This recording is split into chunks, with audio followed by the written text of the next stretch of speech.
ఈ వీడియోలో modern Indian హిస్టరీలోనే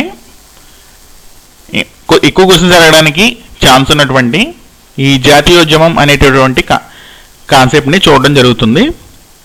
దీనిలో మెయిన్గా ఈ జాతీయోద్యమం అనేటటువంటి ఒక విభాగంలో మనకు మెయిన్గా ఈ కాంగ్రెస్ పార్టీ గురించి, నెక్స్ట్ మితవాదులు అంటే ఎవరు, అతివాదులు ఎవరు, నెక్స్ట్ గాంధీజీ,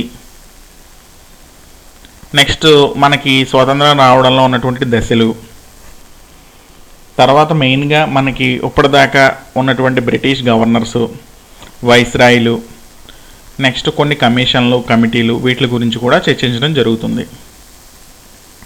ఈ జాతీయోద్యమం అనేటటువంటి విభాగం నుంచి మెయిన్గా ఎక్కువ క్వశ్చన్స్ అయితే అడగడానికి ఛాన్స్ ఉన్న పార్ట్ ఇది. దీనిలో భారత జాతీయ Congress, INC, Indian national Congress, భారత జాతీయ కాంగ్రెస్, దీన్ని 1885లో స్థాపించడం జరిగింది. దీన్ని స్థాపించింది ఏవో హ్యూమ్ మరియు అలన్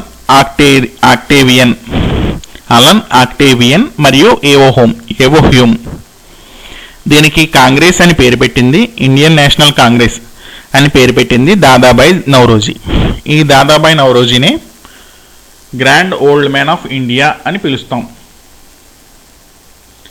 దాదాబాయ్ నౌరోజీ రాసినటువంటి book poverty and un British rule in India, అంటే బ్రిటిష్ వారి దోపిడీ, సంపద తరలింపు.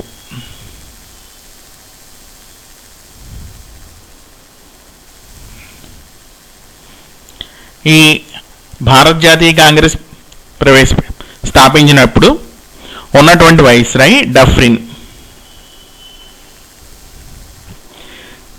ఇండియన్ నేషనల్ కాంగ్రెస్ చరిత్ర అనేటటువంటి బుక్ రాసింది పట్టాభి సీతారామయ్య. ఈ నేషనల్ కాంగ్రెస్ యొక్క తొలి సమావేశం బొంబాయిలో జరిగింది. తొలి సమావేశం యొక్క అధ్యక్షుడు డబ్ల్యూసి బెనర్జీ. ఈ సమావేశంలో 72 మంది సభ్యులు పాల్గొన్నారు.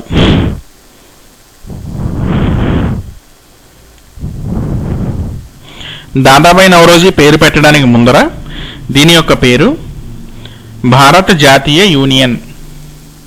సో భారత జాతీయ యూనియన్ నుంచి భారత జాతీయ కాంగ్రెస్ అనేటటువంటి పేరు మార్చబడింది.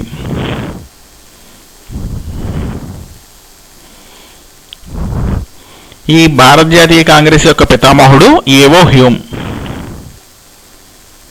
స్థాపించింది కూడా ఏవో హ్యూమ్ మరియు అలన్ ఆక్టేవియన్. అప్పటి భారత కార్యదర్శి లార్డ్ క్రాస్. తొలి సమావేశంలో 72 మంది పాల్గొన్నారు. వారిలో కొంతమంది ఆంధ్రులు ఉన్నారు.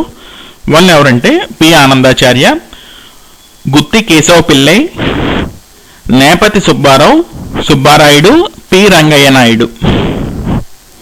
ఈ రకంగా టోటల్గా ఒక 5 ఆంధ్రప్రదేశ్ వాళ్ళు ఉన్నారు, ఆంధ్రులు ఉన్నారు, ఆంధ్రప్రదేశ్ వారు కాదు. ఈ ఇండియన్ నేషనల్ కాంగ్రెస్కు అధ్యక్షత వహించిన ఆంగ్లేయులు George Yule, William Wedderburn, Alfred Webb, Sir Henry Cotton అనేటటువంటి 4 ఆంగ్లేయులు ఈ సభలకు అధ్యక్షత వహించారు. వాళ్ళు ఎవరంటే George Yule, William Wedderburn, Alfred Webb, Sir Henry Cotton. ఈ ఐఎన్సికి అధ్యక్షత వహించినటువంటి విదేశీ మహిళ అనీ బిసెంట్.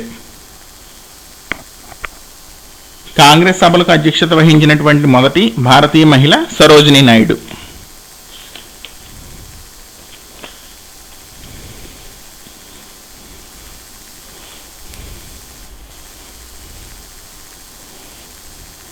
నెక్స్ట్ జాతీయోద్యమం. అసలు జాతీయోద్యమంలో ఎన్ని దశలు ఉంటాయి? ఈ దశల్ని డాక్టర్ రామచంద్ర 3 దశల కింద విభజించారు. ఈ జాతీయోద్యమం అనేది 1885 నుంచి 1947 దాకా కూడా జరిగింది. దీనిలో మొత్తం 3 దశలు. అది మితవాద దశ, అతివాదుల దశ, గాంధీ యుగం. మితవాదులు 1885 నుంచి 1905 దాకా మితవాదులు ఉన్నారు. మితవాదుల తర్వాత 1905 నుంచి 1920 దాకా కూడా అతివాదులు ఉన్నారు. 1920 నుంచి 1947 దాకా పూర్తిగా గాంధీజీ యొక్క కంట్రోల్లో ఉంది. సో దాన్నే మనం గాంధీ యుగం అని పిలుస్తాం. మెయిన్గా దీనిలో మితవాదులు, వీళ్ళని రాజ్యాంగవాదులు అంటారు. ఈ మితవాదుల యొక్క ఉద్యమం కాంగ్రెస్తో మొదలైంది. ఈ వీళ్ళు మెయిన్గా భూశిస్తుని తగ్గించడం, మిలిటరీ ఖర్చును తగ్గించడం, భారతీయులకు కొన్ని పవర్స్ కావాలని, భారతీయులకు కొన్ని ఉద్యోగాలు కూడా కావాలని, భారతీయులకు కూడా ఓటు హక్కు ఉండాలని వీళ్ళైతే కృషి చేశారు. వీటి కోసం కష్టపడ్డారు. అవి మెయిన్గా భూశిస్తుని తగ్గించడం, మిలిటరీ ఖర్చు తగ్గించడం, భారతీయులకు పవర్స్ ఉండాలని, ఉద్యోగాలు రావాలని, ఓటు హక్కు కావాలని కూడా వీళ్ళు పోరాటాలు చేశారు. దీనిలో మెయిన్గా కొంతమందిని చూద్దాం. ఎంజి రనడే, మహదేవ గోవింద రనడే. ఎంజి రనడే, మహదేవ గోవింద రనడే. ఈయన ప్రార్థనా సమాజం స్థాపించారు. ఈయనకి రాజకీయ గురువు ఏవో హ్యూమ్. ఏవో హ్యూమే ఈ కాంగ్రెస్ని కూడా స్థాపించింది. ఏవో హ్యూమే. ఈ మహదేవ గోవింద రనడే రాసినటువంటి book rise of Maratha power. Rise of Maratha power. మనకి ఏంటంటే వీళ్ళు రాసిన బుక్స్ని గ్రంథాలు అని ఉంటుంది, దాని జస్ట్ బుక్ అని చెప్పడం జరిగింది. Rise of Maratha power.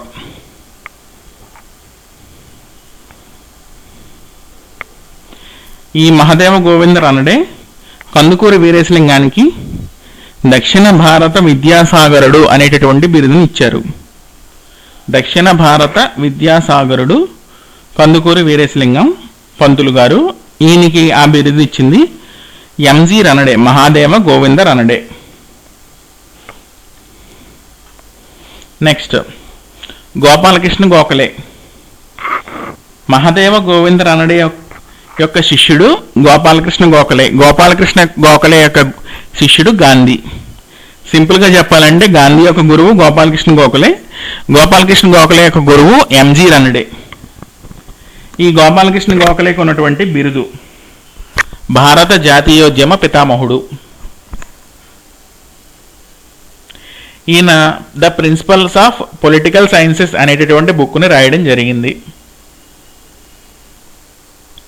ఈయన 1905లో సర్వెంట్స్ ఆఫ్ ఇండియన్ సొసైటీని స్థాపించారు.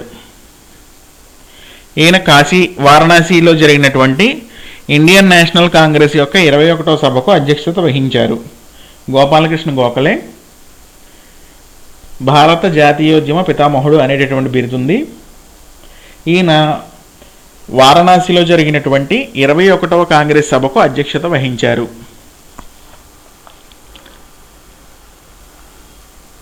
నెక్స్ట్ దాదాబాయి నౌరోజీ.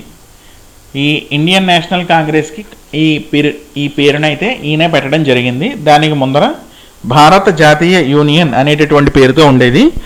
దానికి ఈయన భారత జాతీయ కాంగ్రెస్ అనేటటువంటి పేరును పెట్టారు. భారత జాతీయ యూనియన్ టు భారత జాతీయ కాంగ్రెస్. ఈయన యొక్క బిరుదు భారతదేశ కురువృద్ధుడు. ఈయన బ్రిటిష్ పార్లమెంటుకు ఎంపికైన తొలి భారతీయుడు. ఆ రాజకీయ party రెబెలర్ party.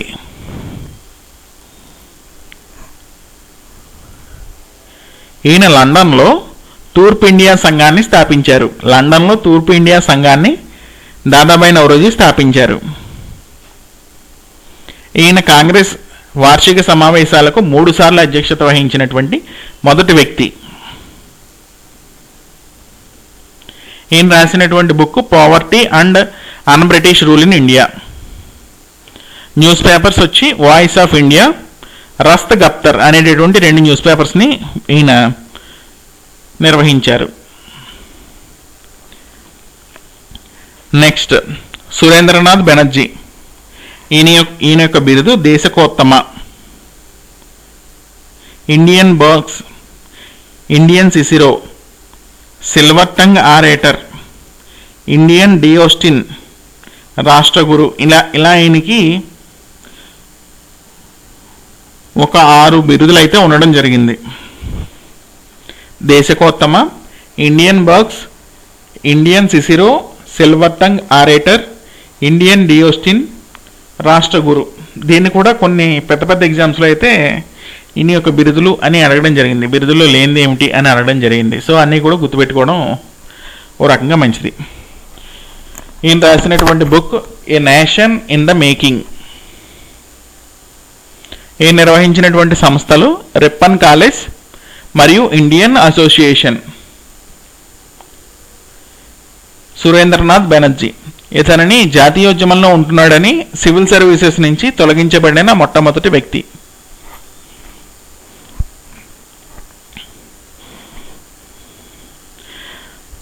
Next Firoz Shah Mehta.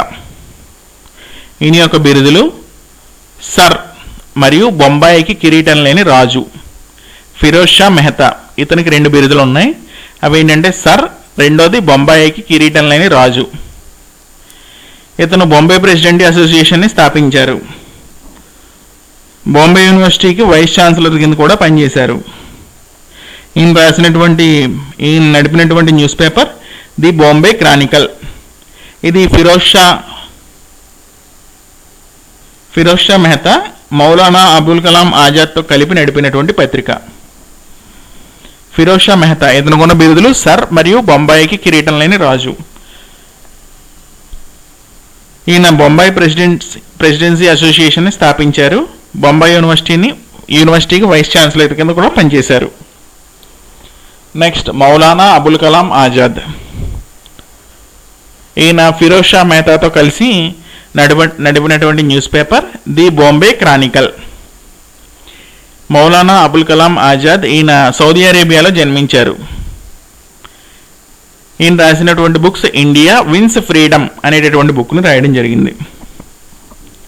ఈయన స్వతంత్ర భారతానికి మొట్టమొదటి విద్యాశాఖ మంత్రి.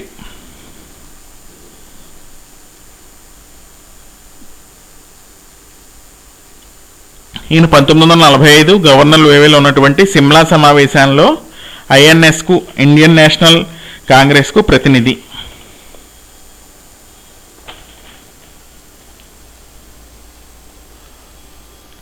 Next Rash Behari Ghosh law of mortgager in India అనేటటువంటి బుక్ని రాశారు. భారతదేశంలో ఉన్నటువంటి తాకట్టులు, తెలుగులో దాని పేరు.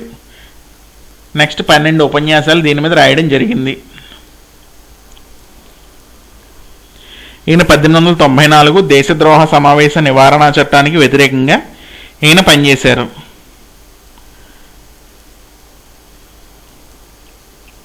దేశద్రోహ సమావేశ నివారణ చట్టానికి వ్యతిరేకంగా రాస్ బిహారీ ఘోష్ పనిచేయడం జరిగింది.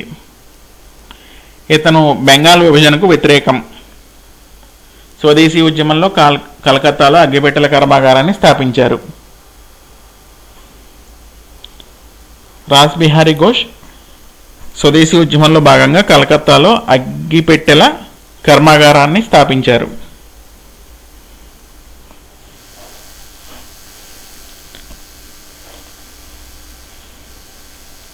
నెక్స్ట్ మదన్ మోహన్ మాలవ్య. ఇతనికి ఉన్నటువంటి బిరుదు మహామన. దీన్ని గాంధీజీ ఇచ్చారు. 1934లో కాంగ్రెస్ నేషనల్ పార్టీని స్థాపించారు. ఈ తర్వాత కాంగ్రెస్ పార్టీలో కలిసిపోవడం జరిగింది. కాంగ్రెస్ నేషనల్ పార్టీ 1934 మదన్ మోహన్ మాలవ్య స్థాపించారు. ఈయన కాంగ్రెస్ వార్షిక సభలకు 4 సార్లు అధ్యక్షత వహించినటువంటి ఏకైక వ్యక్తి. 1909లో లాహోర్, 1932 ఢిల్లీ, 1918 ఢిల్లీ, 1933 కలకత్తాలో జరిగినటువంటి వార్షిక సభల్లో 4 సభలకి ఇతను అధ్యక్షత వహించారు.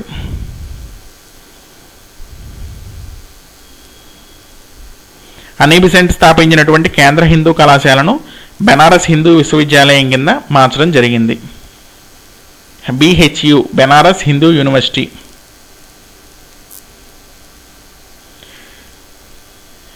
ఈయనకు డిసెంబర్ 24, 2014 భారతరత్న ప్రకటించారు. అది ఈయన 125వ జన్మదినం.